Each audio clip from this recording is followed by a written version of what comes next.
तिरुपति बालाजी मंदिर जो अपने अंदर कई रहस्यों को समेटे हुए है, ये आपकी क्या वैज्ञानिकों की सोच से भी परे है। आप जानते हैं भगवान विष्णु की यह मूर्ति स्वयं प्रकट हुई है। क्या आप जानते हैं भगवान विष्णु की मूर्ति पर माता लक्ष्मी की छवि दिखाई देती है। इतना ही नहीं, ये भी कहा जाता है यहाँ भगवान विष्णु की मूर्ति पर पसीना आता है, जबकि मंदिर के गर्भगृह को काफी ठंडा रखा जाता है। इस मंदिर की सबसे अनोखी बात जो लोगों को सोचने पर मजबूर कर देती है, भगवान विष्णु की इस मूर्ति पर लगे बाल कभी उलझते नहीं हैं। ऐसा कहा जाता है ये बाल बिल्कुल असली हैं। इतना ही नहीं, इस मंदिर को किसने बनवाया और कब बनवाया ये भी रहस्य बना हुआ है। इस मंदिर के आसपास कोई झील या समुद्र नहीं है, तब भी भगवान वेंकटेश्वर की मूर्ति से लगातार समुद्र की लहरों की आवाज स्पष्ट रूप से सुनाई देती है। इस मंदिर की सबसे हैरान कर देने वाली बात यह है कि यहाँ भगवान खुद कर्जे में है। फिर इस कर्ज के पीछे की क्या कहानी थी। ना ही नहीं, इस मंदिर में बाल दान करने की परंपरा भी है। मंदिर की सबसे रहस्यमयी बात यह है कि इस मंदिर के गर्भगृह में एक दीपक जलता आ रहा है। ये दीपक किसने जलाया यह किसी को नहीं पता। चलते हैं सबसे रहस्यमयी तिरुपति बालाजी मंदिर के रहस्यमयी सफर की ओर। इन रहस्यों को जानने से पहले ये जानना जरूरी है कि क्यों भगवान विष्णु को वेंकटेश्वर रूप में इस धरती पर आना पड़ा। भगवान विष्णु का एक ऐसा अवतार जिसके कारण माता लक्ष्मी को वैकुंठ और भगवान विष्णु को छोड़कर जाना पड़ा, जिसके कारण भगवान विष्णु को माता लक्ष्मी से पुनर्मिलन के लिए कई वर्षों का वियोग सहना पड़ा। आखिर क्यों लेना पड़ा भगवान विष्णु को तिरुपति बालाजी का अवतार, आइए जानते हैं इस कथा के बारे में। एक बार भृगु ऋषि अन्य ऋषियों के साथ यज्ञ कर रहे थे। तभी एक ऋषि ने उनसे पूछा, हम सभी अपने इष्ट देवी देवताओं के लिए यज्ञ करते हैं, किंतु हमारी पूजा अंततः किनके चरणों में अर्पित होगी, इस बात का तो हमें पता ही नहीं है। तब ऋषि भृगु ने कहा, आप सत्य कह रहे हैं, लेकिन इस बात का पता कैसे लगाया जाए। यह सब बातें वहाँ से जा रहे नारद मुनि सुन रहे थे। तब नारद मुनि ने ऋषि भृगु से कहा, आपके मन में उठ रहे इन सवालों के जवाब त्रिदेव ही दे सकते हैं। नारद मुनि की यह सब बात सुनकर ऋषि भृगु ने त्रिदेव की परीक्षा लेने का निर्णय किया। सबसे पहले भृगु ऋषि ब्रह्मदेव के पास गए, किंतु उस समय ब्रह्मदेव ध्यान में इतना लीन थे कि उन्हें भृगु ऋषि के आने का पता नहीं चला। बाद से भृगु ऋषि अत्यंत क्रोधित हो उठे और उन्होंने ब्रह्मदेव से कहा कि आपके द्वार पे आए अतिथि का स्वागत कैसे किया जाता है।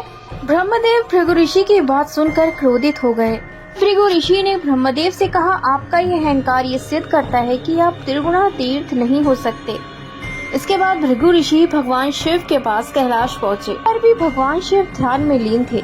भृगु ऋषि के बार बार पुकारने पर भी उन्हें भृगु ऋषि के आने का आभास नहीं हुआ। इतना अपमान देखकर भृगु ऋषि अत्यंत क्रोधित हो उठे, जोर से बोलने लगे, महादेव, क्या आपको अपने द्वार पर आए अतिथि का आभास नहीं हुआ। भगवान शिव ने कहा, आप मेरा ध्यान करते तो मैं आपके पास आ जाता, बिना अनुमति के आप हमारे निवास स्थल पर आ गए। भृगु ऋषि ने भगवान शिव से कहा कि आपने भी ये प्रमाण कर दिया कि आप भी त्रिगुणा तीर्थ नहीं हैं। बाद भृगु ऋषि भगवान विष्णु के पास जा पहुँचे, लेकिन उस समय भगवान विष्णु माता लक्ष्मी से वार्तालाप करने में इतने व्यस्त थे कि उन्हें भृगु ऋषि के आने का आभास नहीं हुआ। इस बात से भृगु ऋषि इतना क्रोधित हुए कि उन्होंने भगवान विष्णु के वक्ष स्थल पर अपने पैर से प्रहार कर दिया। भगवान विष्णु का ऐसा अपमान देखकर माता लक्ष्मी अत्यंत क्रोधित हो उठी। लेकिन वही भगवान विष्णु ने विनम्र स्वभाव से भृगु ऋषि से पूछा कि कहीं आपके पैर में कोई चोट तो नहीं लगी। भगवान विष्णु की ऐसी बातें सुनकर भृगु ऋषि का क्रोध शांत हो गया।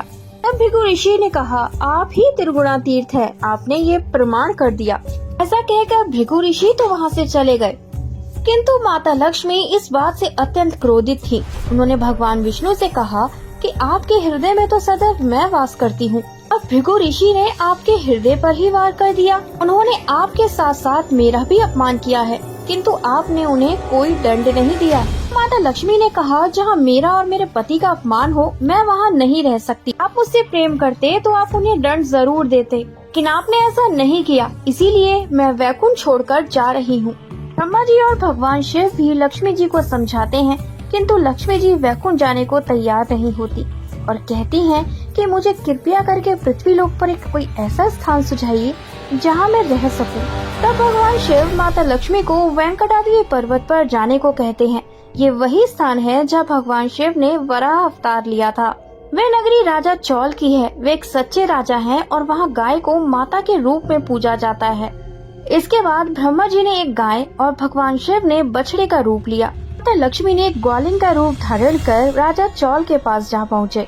राजा चौल ने माता लक्ष्मी से पूछा कि वे कौन है और यहाँ क्या कर रही हैं। लक्ष्मी ने कहा कि वे ग्वालिन है और वह अपने गाय और एक बछड़े की सेवा करने में असमर्थ है, इसीलिए मैं इन्हें आपको सौंपने आई हूँ। राजा ने कहा ठीक है। जैसे ही राजा ने गाय और बछड़े का मोल चुकाना चाहा, वैसे ही माता लक्ष्मी ध्यान मग्न हो गयीं।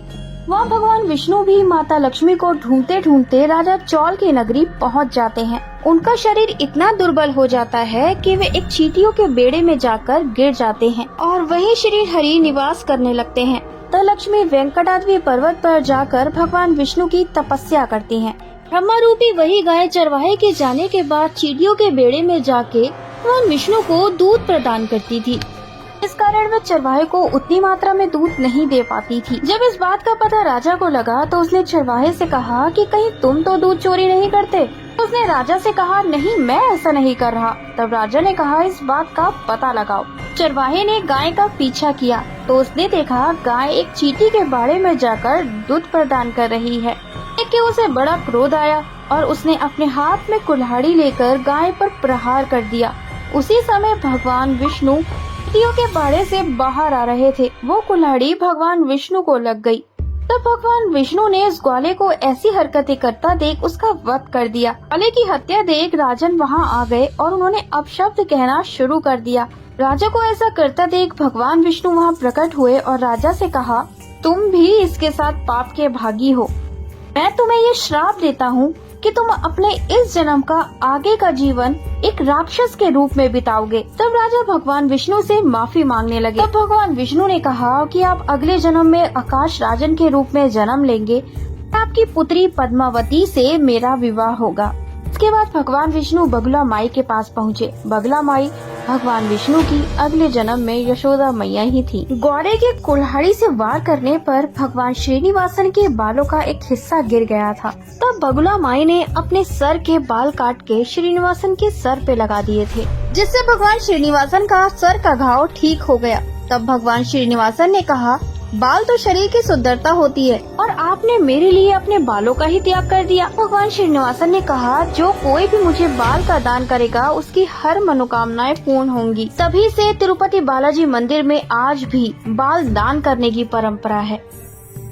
इसके बाद आकाश राजन का जन्म हुआ और उनकी शादी हो गई, लेकिन उनको कोई संतान नहीं थी, जिसके कारण वे दुखी रहते थे। संतान प्राप्ति के लिए राजा ने यज्ञ रखा। उस यज्ञ में से यज्ञ देवता प्रकट हुए और उन्होंने राजा को कुछ बीज दिए और उन बीजों को धरती में बोने को कहा। प्रसन्न होकर धरती माता ने राजन को एक पुत्री प्रदान की, जिसका नाम रखा पद्मावती। एक बार वन में जब पद्मावती घूमने गयी, वह वहाँ भगवान विष्णु को देखकर उन पर मोहित हो गयी। भगवान विष्णु ये सब जानते थे। वे माता लक्ष्मी के पद्मावती रूप का धरती पे आने का ही इंतजार कर रहे थे। भगवान विष्णु ने अपनी माता बगुला माई से राजा के सामने शादी का प्रस्ताव रखने को कहा।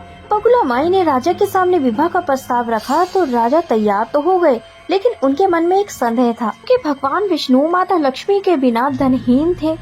तो सोच रहे थे कि वे उनकी पुत्री को कैसे रखेंगे। तब भगवान श्रीनिवास कुबेर देव से धन लेने का निश्चय करते हैं। कुबेर जी भगवान श्रीनिवास को अथाह धन प्रदान करते हैं। भगवान श्रीनिवास कुबेर जी से कहते हैं आपके दिए गए ऋण का भुगतान मेरे भक्त आपको करेंगे। पृथ्वी पर मुझे वेंकटेश्वर स्वामी या तिरुपति बालाजी के रूप में पूजा जाएगा। इसलिए आज भी ऐसा कहा जाता है कि भगवान कर्जे में हैं और भक्तों द्वारा वहाँ सोना दान किया जाता है। इसके बाद जब भगवान श्रीनिवासन का विवाह पद्मावती के साथ हो रहा था, तब वहाँ लक्ष्मी जी प्रकट हुई। लक्ष्मी जी बोली आप मेरे होते हुए दूसरी शादी कैसे कर सकते हैं। लक्ष्मी को देख भगवान श्रीनिवासन पत्थर का रूप धारण कर लेते हैं। उन्हें ऐसा देख माता लक्ष्मी भी पत्थर का रूप धारण कर लेती हैं। भगवान श्रीनिवासन के इसी स्वरूप को तिरुपति बालाजी वेंकटेश्वर स्वामी के रूप में जाना जाता है। बालाजी के इस स्वरूप में माता लक्ष्मी और माता पद्मावती एक साथ उनके हृदय में विराजमान है। इसीलिए तिरुपति बालाजी मंदिर में भगवान तिरुपति बालाजी को स्त्री और पुरुष दोनों के कपड़े पहनाने की परंपरा है। वीडियो अच्छी लगी हो तो वीडियो को लाइक, शेयर एंड कमेंट करना मत भूलिएगा। जय श्री कृष्णा, राधे राधे।